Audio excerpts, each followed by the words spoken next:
also been working on over here. These are not the exact sources we're going to use, but they're still ways that you can set up how you're going to use that source in your writing, just if you see that. Willie, could you read the question for us, the prompt? What happens to matter in an ecosystem? What happens to matter in an ecosystem?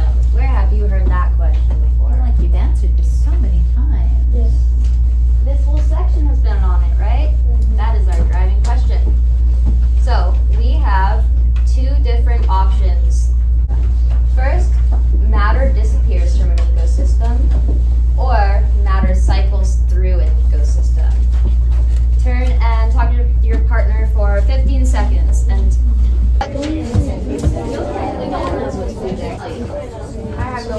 so let's see what we said without using your words. Raise your hand if you are going to choose that matter disappears from an ecosystem. What about matter cycles through an ecosystem? All right, so we have a pretty clear answer, right?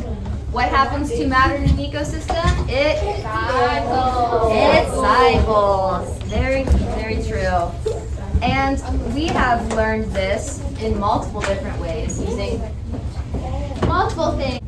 Name examples of sources we have used so far. Don't explain the source, just tell me the source, okay? What's one thing that we have done? One activity, one thing we've used? We use the it's a, I forgot what it's called, it's a web. Mm-hmm. The food web model? Yeah, the food web. Yep. Read an article about it. We did. Yes, we read that article, Fighting for Scraps. Yes, the ocean ecosystem model.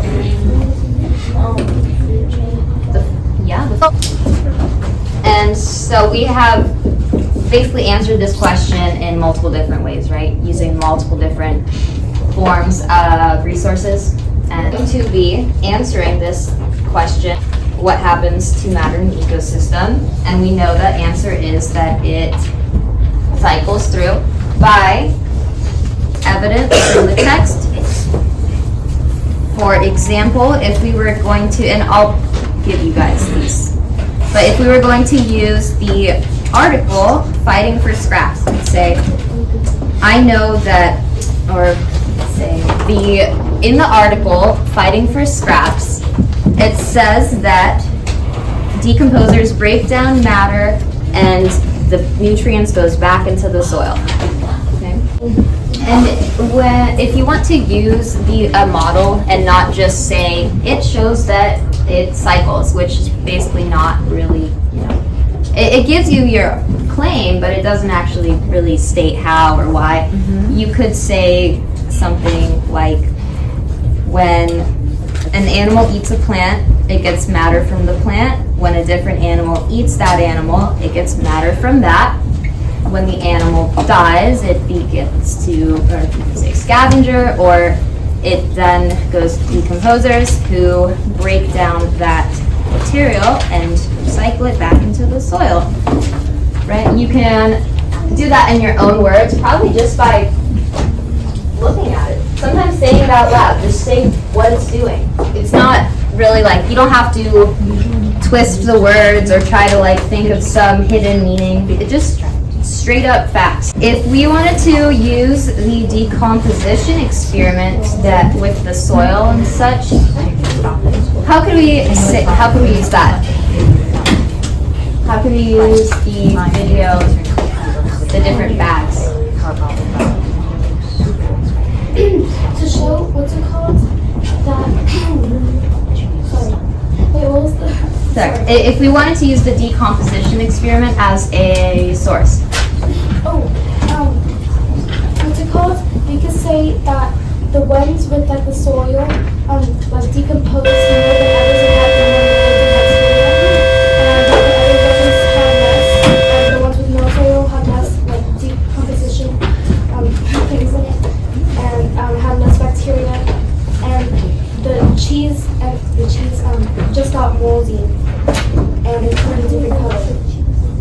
Nice. And you even backed it up with observations. And last thing, you can cite like 2 different sources in one point. For example, in the decomposition experiment, I saw that the plants or whatever started to break down. When we read this article, I saw that it broke down because, or something like that, right? You can finish your point with another piece of evidence. And last thing, and then lunchtime.